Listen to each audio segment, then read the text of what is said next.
time for the best coverage of the top stories in sports. The Sports Wrap with Jason Page starts now. Yes, it does on a Monday. Coming off a busy sports weekend. Good to have you with us. Sammy Arnell will be by. Chat with him about the NBA free agency period that has kicked off. We'll get into the weekend in baseball. Something he's going to be very excited about. James Wood, huge part of that Juan Soto deal that sent Soto to the Padres. James Wood, third best prospect in all of Major League Baseball, getting set to make his Major League debut. So we'll talk about that as well. Also some odds and ends and why aliens will never come and invade this planet. If they watched what I saw this weekend, they're never invading. With that said, Kurt Helin's like, what on earth is he talking about? Kurt Helin, Pro Basketball Talk at NBCSports.com. Now, I've always assumed that if an alien, and if an advanced alien nation planet could make it here, they'd get here, they'd survey us from a distance and go, yeah, we're good, and just fly. Yes, I have always said that. It's like the old Jerry Seinfeld bit where Jerry Seinfeld's like, if you're an alien and you're looking down and you're watching humans walking dogs picking up their poop, like something's wrong here with the power dynamic. Let's talk about the power dynamic in the NBA because it is shifting right under our feet, really. If you look at what's going on here with free agency. Paul George to the Sixers. That happened quickly, it felt like. Does it put them ahead of the Knicks in the East? Because the odds makers basically have it a dead heat after the Celtics. If you look at the Sixers and the Knicks, I think they have the Sixers just a scooge ahead. But take that and put it aside, just from the purely basketball standpoint with Kurt Helin of Pro Basketball Talk at NBCSports.com, by the way. You can check out his work there. Does this put the Sixers back in front of the Knicks?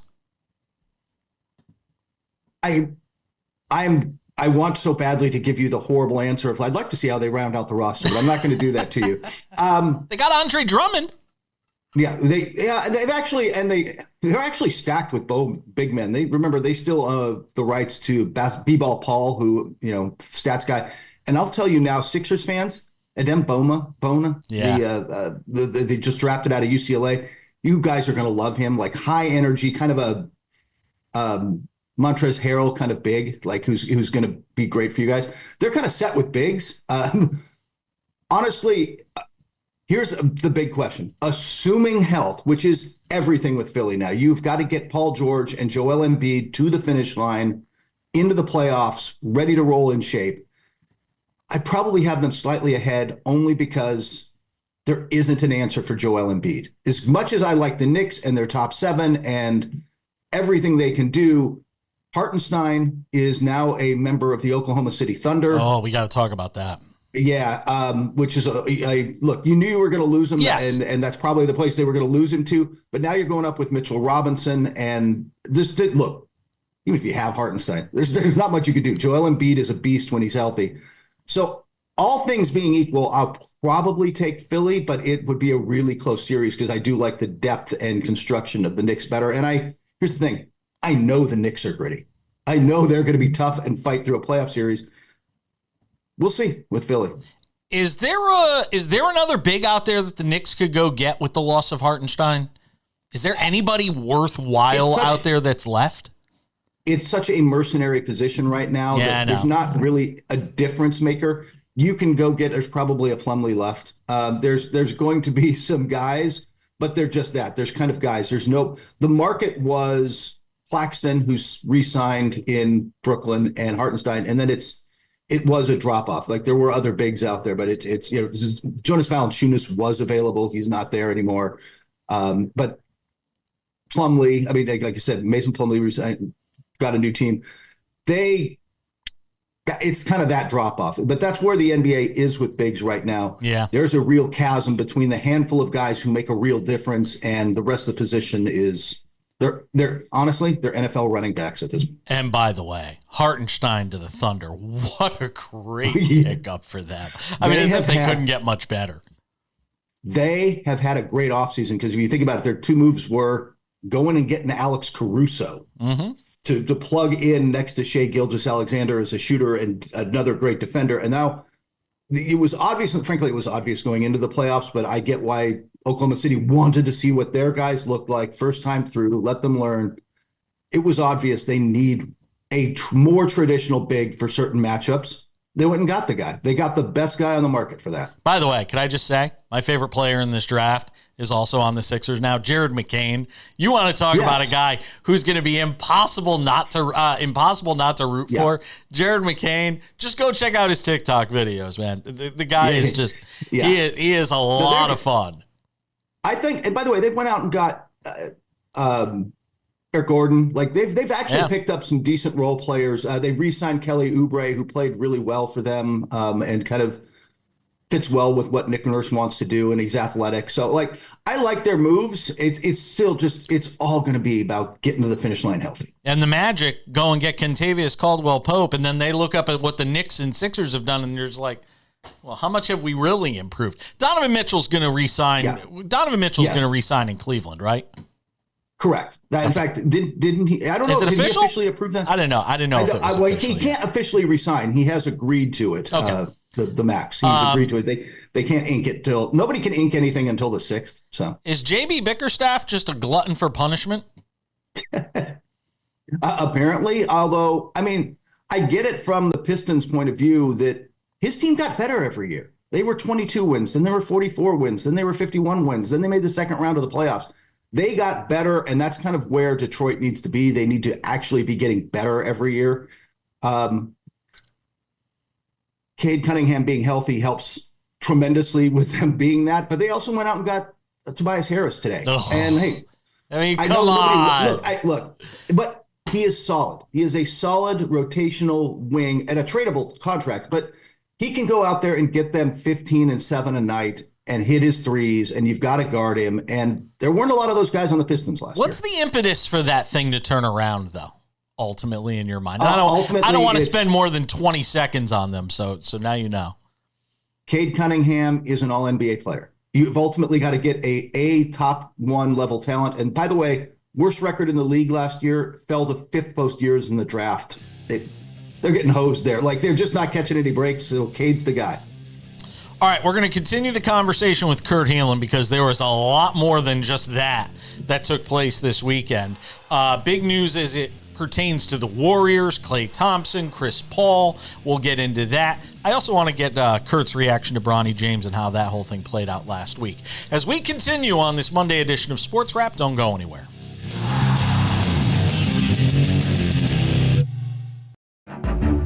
Over 13 million Americans were affected by identity theft in 2022, and the threats go way beyond just credit card fraud. Today's identity thieves can use your information in ways that are easy to miss by just monitoring accounts and credit, like opening loans, transferring home titles, even committing crimes. Someone got my social security number, made a driver's license, and it was used for criminal activity. You can do so much with a social security number that I didn't know could happen. They drained my bank account. It was terrifying. You're even more vulnerable than you realize. Your information is exposed through online shopping, banking, even corporate data breaches. No wonder there's a new victim of identity theft every 3 seconds. Only LifeLock alerts you to the widest volume of threats all in one place, like someone trying to use your social security number, open a new loan in your name, or even commit a crime in your name. There was a big yes button and there was a big no button. I clicked, that's not me, and LifeLock took it from there. If you become a victim of identity theft, a dedicated U.S.-based restoration specialist will be assigned to your case and work to fix the issue on your behalf. If something happens, you have somebody fighting for you. All LifeLock members are backed by the LifeLock $1 Million Protection Package, including reimbursement for stolen funds, personal expenses, and coverage for lawyers and experts up to $1 million. It can be dangerously easy to steal your identity. With LifeLock, it's easy to help protect yourself. I will be with LifeLock forever. Join the millions of people already protected by LifeLock. And for a limited time, save 25% on your first year with promo code 25TV. All plans include a 60-day money-back guarantee. Call 800-710-7531 or visit lifelock.com/25TV to save 25% on your first year of identity theft protection. Enroll now. Attention families with a loved one in a nursing home. If your loved one has suffered from bed sores, falls, broken bones, dehydration, or even death, you may be entitled to a substantial settlement. If you have a loved one who is injured in a nursing home, we will find out what happened. State violations are found against nursing homes every day. You have a limited time to file your claim, so don't wait. Call 800-398-5999 and speak with one of our attorneys. The call is confidential and free. We keep the conversation moving on this Monday. A lot of NBA. We get Sammy Arnell's opinion on this Sixers-Knicks question we were asking to start the show.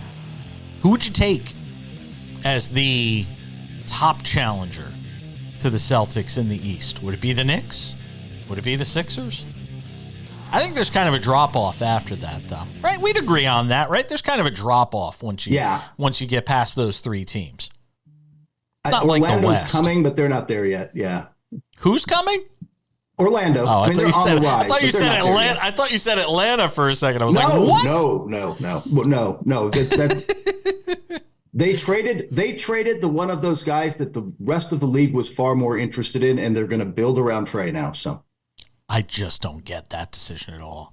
Like, if you were going to deal somebody of those two, to me, it was Trey. It makes me wonder, though, if the market just wasn't there for Trey. That's exactly what it was. The market, there was a much better market for DeJounte Murray than there was for Trey.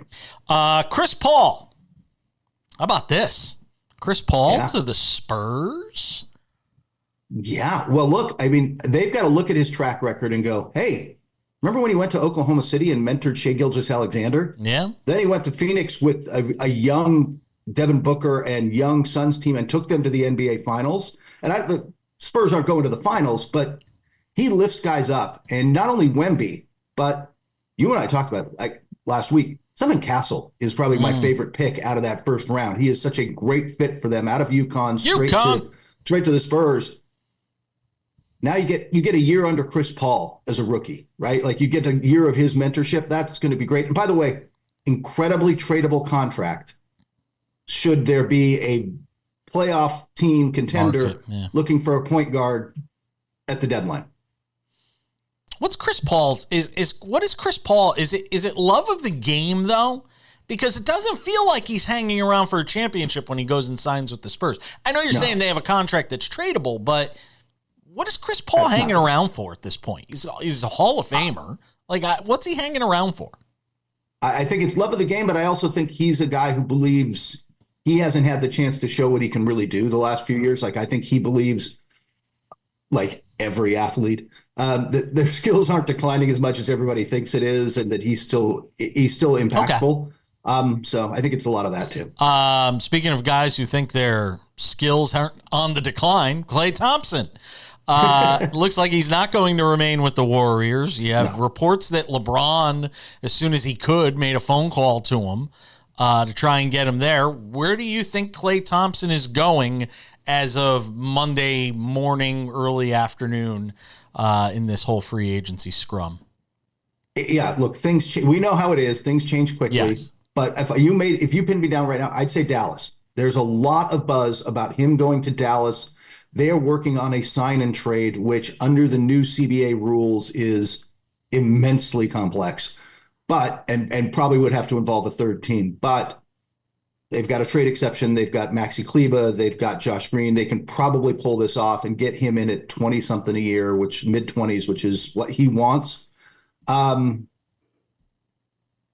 I'd probably go Dallas, and he's not Derek Jones Jr. Like it's honestly a step down at this point in their careers. But I say this all the time. He's still a great shooter. Kurt, I'll say this all the time. Give me a motivated veteran. You know, coming off the situation that he's leaving with the Warriors, where they've kind of acknowledged by not bringing him back, we don't think you have it anymore. Give me that guy for a year.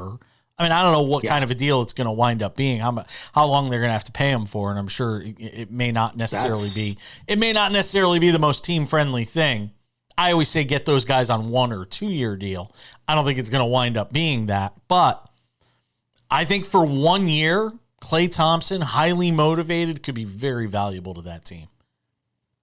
Look, and if nothing else, he's been inconsistent. I mean, he had an for the last time we saw him. Yeah. He is not the same defensive guy.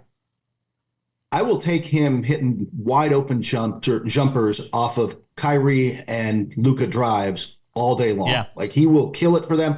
And you're a team, you're obviously thinking finals again. If you're thinking championship, if you're Dallas, Klay's not melting in that situation. Klay wants to be on that stage. He is not going to wilt. So I kind of like the pickup. I'm with you.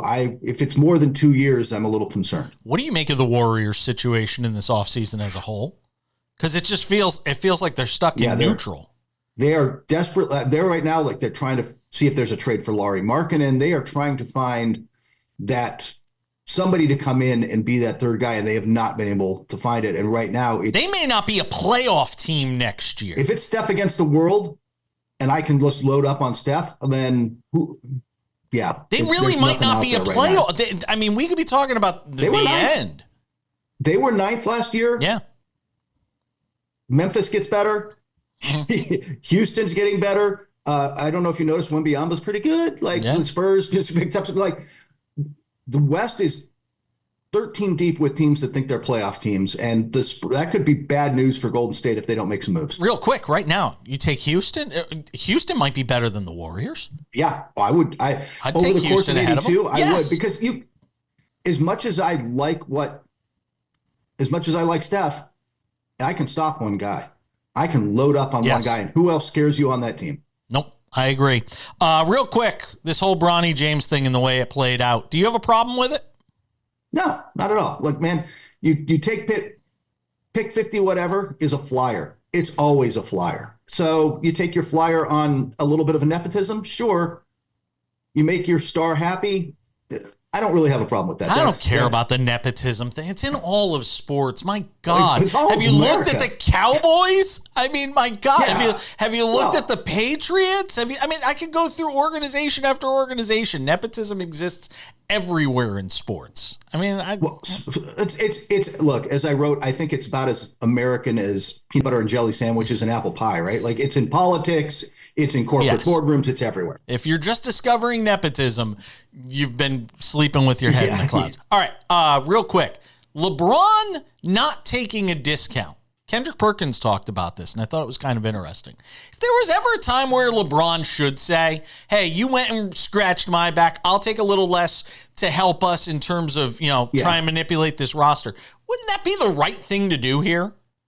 He is willing to take a discount for a limited selection of players, but James Harden was one of them. He's off the board. Giannis Antetokounmpo was one of them. He's off the board. He'll do it for Klay. The Lakers are still negotiating that. I've heard, and I think other people have heard this, I heard he'd do it for DeRozan. Okay. Who's still out there. So I think, but there's a limited number. Otherwise, you got to max him out. Kurt Helin, Pro Basketball Talk at NBCSports.com. Be well, my friend. We'll talk soon. Take care.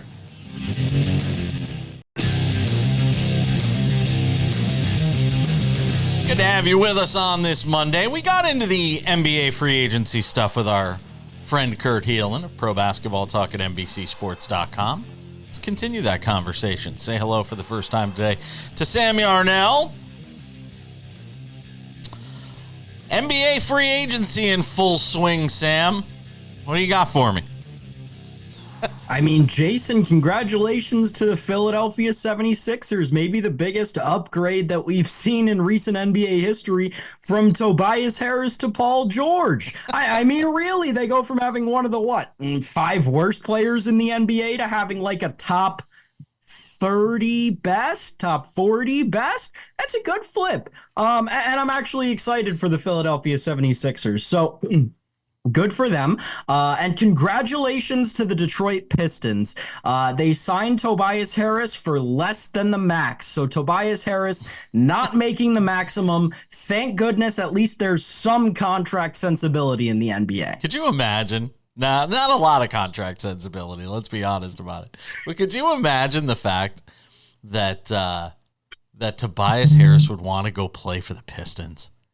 I mean, and look, somebody's looking to sign the checks. I get it, but my God, I don't even want to spend too much time on it because it's the Pistons. And no one else wanted him. The Pistons are frankly just taking a gamble that he plays better than the contract, and they can trade him in a couple of years. Yeah, or even at the deadline or something like that, you go and trade him. That's fine. The Paul George stuff. Look, and I thought it was very interesting from a PR standpoint. Remember, you got the Clippers moving into this new arena. They're trying to sell tickets. They're trying to engage a fan base. They just lost one of their biggest stars as they get ready to move into a new arena. And I don't know what is left out there that they're potentially replacing him with that's going to get people excited to go pay whatever it is Steve Ballmer is going to make them pay to go watch games. But they tried as best they could to get out in front of this on Sunday night with basically a press release that said, we did everything we could. We negotiated for a year. Basically saying to the LA fan base, please don't be mad at us for the fact that we couldn't bring back Paul George. And you know what? I'll give them credit. They did try. They did everything they could. As for him going to the Sixers, does it usurp the move that the Knicks made for Mikal Bridges? Because that's kind of what I'm trying to get at is, are the Knicks the second best team in the East, or is it the Sixers? I still question the depth of the Sixers, after you look at their starting five and wondering how deep they go. I know they did some things in the draft. They feel like they got somebody who could back up Joel Embiid, and they got a couple of guys out there. Andre Drummond signed a deal with them for $10 million, and he's sort of in a better place from a headspace and mentally, and he can spell you for a few minutes. But I'm still trying to get to whether or not, who's the second best team in the East? Is it the Knicks or is it the Sixers? Because to me, Sam, if we're talking about this Eastern Conference, you're really only talking about three teams now. Whereas the West is all jammed up. You talk about the East, we're really just talking about three teams now. It's the Celtics, it's the Knicks, or 76ers, and then there's everybody else. Donovan Mitchell's going to return to Cleveland. That's great. They've decided to kind of go with Kenny Atkinson and sort of try and build around Garland. And I think they're probably the fourth best team, but I still think there's a drop-off when you talk about the East. And then Orlando goes and gets Kentavious Caldwell-Pope, but I don't think anybody expects them to necessarily be in that top three conversation. So to me, it comes down to the Knicks and the 76ers. We see kind of what the odds makers are saying. I know you'll get into that. Who do you like right now if it's between the Knicks and Sixers? Well, the books think it's the Sixers by 50 cents to win the championship, or to win the Eastern Conference, and $1 to win the championship. This is an interesting proposition. I really think that it's an even playing field. Like I really do think it's 2A and 2B, and you can flip-flop them around all behind the Celtics.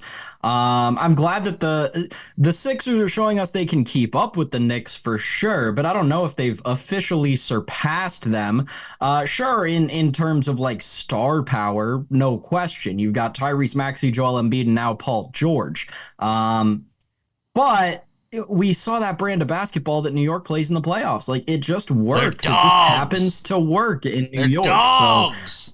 So I'm not quite ready to say that one is definitively better than the other. I do think that they are on a very level playing surface, those two franchises right now. I'll take the Knicks. Of course you will. Yeah, of course I'll take the Knicks. Well, I think they got a better head coach. So I'll take the Knicks. I'll go Knicks. I'll go Knicks over the Sixers. Slightly. And look, I'll tell you what part of the problem is too with both of these teams, it's health. And I'm not convinced either of these teams can stay healthy over an 82 game schedule. So it's just going to come down to which team is healthier, because I think if you gave me both teams on a neutral court, both perfectly healthy, I think the Knicks are a scooge better. But I'll also say this: the Knicks have to do something now to shore up the center position. They got to do something to shore up the center position, because the loss of Hartenstein means that you're basically left with Mitchell Robinson, who's had his own issues in terms of staying healthy. He is not the offensive threat that Hartenstein proved to be. He is not the capable passer that Hartenstein proved to be. So I think the Knicks got to figure out something at the backup center spot. I don't know about the coaching thing. Like, both coaches have won a championship. Nurse's is 11 years more recent than Thibodeau's. I don't know about the coaching thing, man. I see, I really am. I'm just excited to see these two teams play, and they better match up in the playoffs, because it really, diving into this, it feels like these teams, for the first time in as long as I can remember, are actually evenly matched.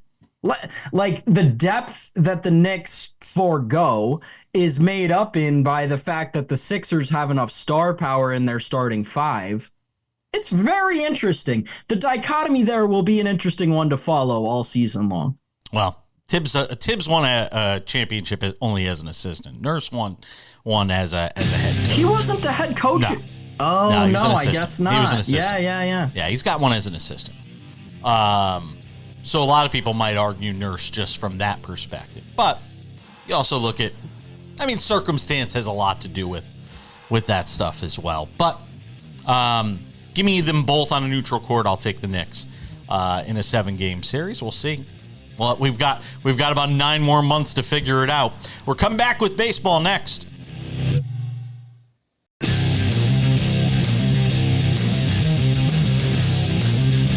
All right, something to consider coming up in about 10 minutes. Something that Sam Yarnell will be very happy to consider coming up in 10 minutes. We'll get to that. It's crazy to say and have like a lower third, upper third, whatever you want to call it. It's crazy to have one that already says watching wild card races, but we're getting to that time of the year. We're halfway through the season, Sam. And as fast as the first half went, and with the trade deadline quickly approaching, we have to start looking at these wild card races. And it was a good weekend for the San Francisco Baseball Giants, who, I got to say, acquitted themselves nicely, against a Dodgers team, granted, missing Mookie Betts. I get that, a lot of people will point to that when it comes to this Giants team right now, but I was impressed with what I saw out of the Giants this weekend in this 3-game series against their arch rival Los Angeles Dodgers. Yeah, I don't know, Jason. This series kind of spoke more to me towards the Dodgers this season just are not what we hyped them up to be in the preseason. And as much as, I think this is becoming transcendent across sports, because we've seen it for a while in soccer and it worked, and then other sports tried to replicate it, baseball being the easiest one too. You can go out and spend this inordinate amount of money. Mm-hmm. But at the end of the day, baseball is baseball. Like, if you have, even when you have every best player in the league, you're not always going to win the championship. That's just how these things work out. That's how the apples fall out of the tree. And I really do think that we severely overestimated the Los Angeles Dodgers. They are, at the end of the day, a baseball team. They do, at the end of the day, have Miguel Rojas hitting at the end of that lineup every single day. So we can continue to say that, the Dodgers are this powerhouse team, but the reality is this: it's baseball. Yoshinobu Yamamoto has been kind of a letdown. Shohei Ohtani obviously continues to play as the best player in the world, because he is, and he's not even doing half of his job. The Los Angeles Dodgers are just in a weird spot, and this series over the weekend really solidified that. The Giants finally living up to the billing, finally living up to what we always expected them to be when they went out and tried to be the Dodgers of the North with about half as much money. there are obvious parts of this Giants team and parts of what I just mentioned that haven't worked out. I'm looking at you, Woo-Suk Go, or these dart throws that they have. But Jung-Ho Lee worked out really well for them. And Matt Chapman has turned around his career in San Francisco. So the Giants are living up to the expectations that we kind of put on them preseason, Jason, but I'm not selling myself down the river on this team yet. No, playing better. But, I mean, look, to me, it's about these wild card races. Because, yeah, the Braves are obviously at the top of the wild card. But after that, you've got the Padres, Cardinals, Mets, Diamondbacks, Giants, Pirates, Nationals, Reds, Cubs. From the Padres to the Cubs, separated by 4 losses. All of those teams you mentioned separated by 5. That's incredible. No, 4. Padres 42 losses and the Cubs 46. So 4 losses. Yeah. I thought you meant games overall. No. Right. Because you can make up wins, you can't make up losses, as John Sterling loved to always remind us.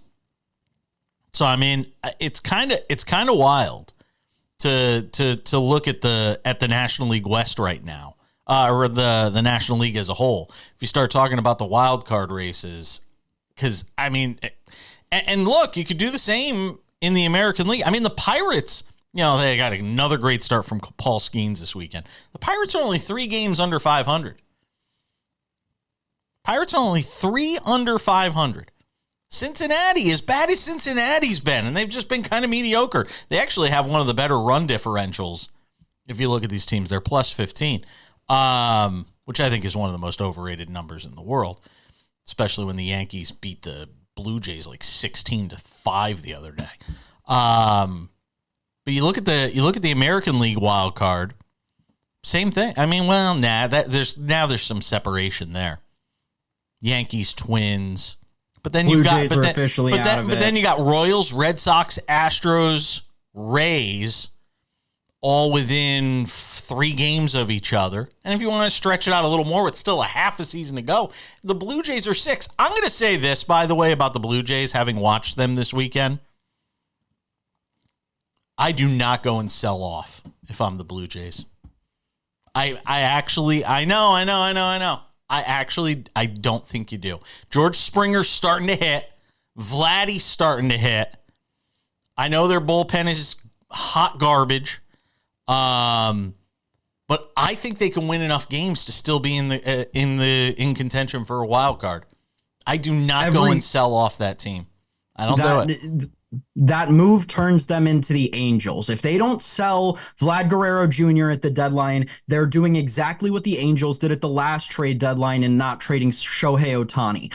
You're looking at literally every team in the division ahead of you in the wild card race. You're at the basement of the AL East. You just have to punt on the season if you're the Blue Jays. And it's not a product of you being a bad baseball team. I don't care how well they could play down the stretch. The fact of the matter is, every single team in that division has been absolutely amazing this year, and they've all played above where we thought they would play. But here's the thing: don't punt on the season. Don't punt on your future, which to me includes Vladdy. I don't like the idea. I don't like the idea of getting rid of a guy that could be a cornerstone of your franchise. I'll get to the home run derby and Bobby Bonilla Day on the other side.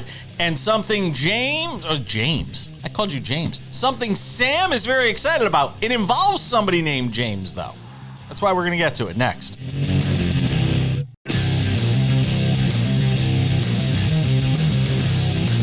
Time for something to consider on this July 1st, 2024 edition of Sports Wrap. Sam, you look so sullen. It should be a happy day for you. This should be a happy day for Sam Yarnell. In what is the otherwise mediocre world of Washington Nationals fandom, this should be a happy day for you, Sam Yarnell. Hold on. Quick question. Yeah. Mm-hmm. For you, the Yankee fan. 39 When's and 44. When's the last time the Yankees won the World Series? 2009? 39 and 2009, right. Yeah. And when's the last time the Nationals won the World Series? God. Do you really want to compare decade later in franchises? 2019, That's only silly. 5 years ago. But the Nationals are the team that have nothing to cheer best about. player in franchise history. Not only do we have the best player in Nationals franchise history, on top of that, you can't go against the Yankees right now. I mean, if you want to argue about the future of the Nats, that's fine. Don't pair them side by side with the Yankees. Folks, if this doesn't speak enough to how little Jason knows about Washington Nationals lore, he just called Juan Soto the best player in Nationals history when he's easily the third, probably the fourth. So, I mean, come on. So congratulations to the Nationals who have brought up James Wood from the minor leagues. They got him in the Juan Soto deal from the Padres system. I've been following him, throughout his minor league career up until this year. I haven't really looked too deep at his numbers this season, but obviously he was on a fast track to eventually make his way into Major League Baseball. The reason I was following him was I had his baseball cards and I just want to make a lot of money off them. But obviously, as a Nationals fan, you know a ton about him. So, I mean, look, FanDuel's already got prop bets up about him, so they think he's going to be something special. Tell the world about James Wood, not Woods, the actor. James Wood, right, not the actor. Jason and I had to have that conversation off the air because there is a very prominent actor named James Woods. Yes, there is. No, nevertheless, James Wood. So background, this is probably the highlight of the Juan Soto trade when the Nationals dealt Soto to San Diego. Wood was the highest touted prospect at the time. Obviously, Mackenzie Gore and C.J. Abrams being big leaguers at that point. He's torn up the minor leagues in his entire career. This is a guy who was a second-round pick back in 2021. Jason, he was born, are you ready for this? He was born in the year 2002. And he's about to make his major league debut. Obviously, the hometown kid, Rockville, Maryland, DMV stand up. Jason, your jaw's about to hit the floor. This is what the kid did in AAA this season. All 190 at-bats coming in AAA. 10 homers, a .353 batting average, a .1058 OPS, 37 runs batted in, stole 10 bases as well. He's 6'7" and 234 pounds. This boy is an athletic freak. You know who else had great minor league numbers? Was highly touted? Joe Adele. Oh. You know who else was highly touted, had great minor league numbers? Go look up Hensley Bam Bam Mullins. I could go through the junkyard, the graveyard of professional baseball players, major leaguers that have died when they got to the major leagues, professionally speaking, that had these amazing minor league numbers. Do I think that's going to be James Wood? I have no idea. I just can never go crazy about, because there are guys that, just wind up being quadruple A players. I don't know if that's going to be the case with James Wood. I mean, obviously, he looks like a phenom. And I will say this, too. I love the fact that the Nationals didn't rush this. I love the fact, because he's been around for a while, even in the minors. Remember, he got signed, very young. So we're not talking about somebody who's been rushed up through the system. I think he's gotten all the seasoning you can possibly get. And here's the one thing I will always say. Washington is not New York. It is not LA.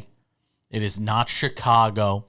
It's not a team with World Series aspirations, even though they're meddling in the mix for the wild card, and it's wide open. And who knows? This may act as almost like a trade deadline deal where it can improve this team. Who knows? But I think playing in the in this market with this team at this time, I think it's a combination for only good things to happen. Here's the reality of the situation with the Washington Nationals. They are very familiar with doing this, and they have great success in doing this. When you have a very highly touted prospect that the entire baseball world knows about, and you're a Washington National, they generally come up and have long, illustrious careers. I'm looking at you, World Series MVP Steven Strasburg, and I'm looking at you, two-time MVP Bryce Harper, who has yet to play or who has yet to win a World Series, but maybe he'll get there eventually if he finally gets out of Philadelphia. That's neither here nor there. This season for the Nationals, to me, is exactly comparable to 2011 and into the 2012 season. If you'll remember back then, right around the same time, the Nationals call up a very young 19-year-old Bryce Harper. And then for the following year, going on until Bryce Harper leaves the organization, they're in the playoffs or contending for the division every single year. I'm very hopeful for James Wood. I think he is going to be a very strong talent. All of the numbers we've seen on him indicate that. Let's just hope that he can continue tearing it up at the majors the way he tore it up in the minors. Happy Bobby Bonilla Day to the one and only Bobby Bonilla. He's still getting paid $1 million every year by the New York Mets for what feels like the rest of his life. He still gets $500,000 through 2028 yearly from the Baltimore Orioles. Who's got it better than Bobby Bonilla? Nobody. And we're coming back with odds and ends on this Monday edition of the show. Alrighty, just about time to put the wraps on this baby for a Monday. Shortened week, by the way. Programming note. Programming note. We will be off on Thursday and Friday. Special editions of Sports Wrap, wherever you watch this show. We're getting into those summer months. Take a little time off here and there. If you miss anything from the show, or if we're not on every day in your particular market, adding new affiliates all the time, by the way. I got the rundown on that this weekend. Some great new affiliates coming for later this summer, and then obviously when we get into September. But if you don't get the show, go and check out the podcast. It's available on Spotify, Google Play, Apple Podcasts, iHeartRadio, TuneIn, you name it. All right, without any further delay, time for some odds and ends. Sam Yarnell. Odds and ends. Oh, there you are. Odds and ends.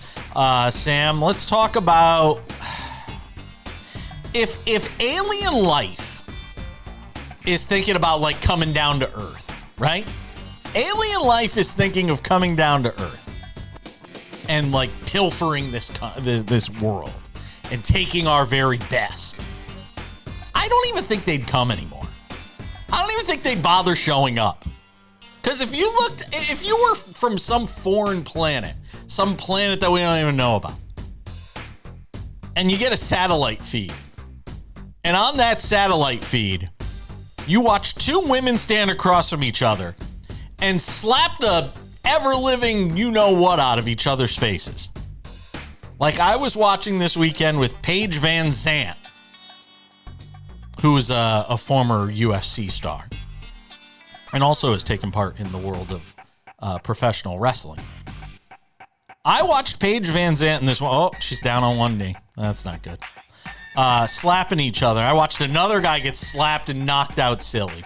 I don't even know how this is considered a sport. I think better than watching it here, we're gonna give you the full Monty on this. Listen, watch and listen. Oh, that's a nice shot though. Clean slap.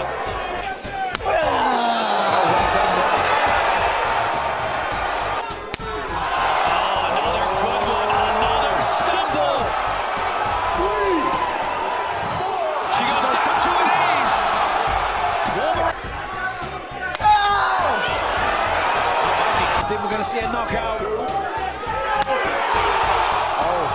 another stumbler, and somehow Wolmer has to get her feet, but not long. It was heated. I just, like, what on earth are we doing? What are we doing in America? What are we doing? All right. I don't want to do my pearl clutching, but I have to when I watch this. I am immensely tired of the Power Slap League.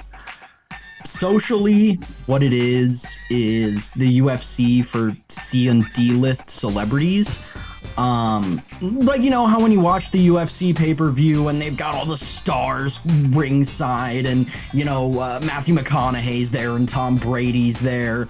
Yeah, you watch the Power Slap League and it's the same thing, but for like YouTube influencers and people who make golf videos.